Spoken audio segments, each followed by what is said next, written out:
Kysyvä ei tieltä eksy, sanotaan. Mutta miten on Pohjolan vesien kohdalla, kun ei ole ketään keneltä kysyä tai ei ole tietä, jota pitkin kulkea? Pohjola vaatii rehellistä omistautumista ja intohimoa. Elämäntapaa, jossa on valmis sopeutumaan ja kestämään kaikkia olosuhteita. Täällä mitään ei saa pyytämättä, vaan oma onni tehdään tinkimättömällä työllä.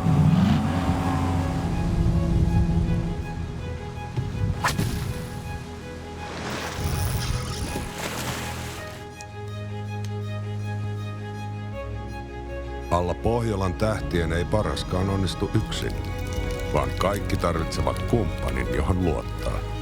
Jonkun, joka on käynyt läpi saman, nauttinut onnistumisista ja oppinut epäonnesta.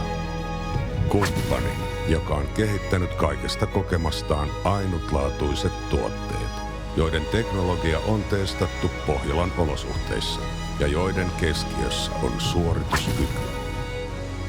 Se kumppani on edelläkävijä, jonka kanssa suunta on aina selkeä. Aava seuraa Pohjolan tähteä.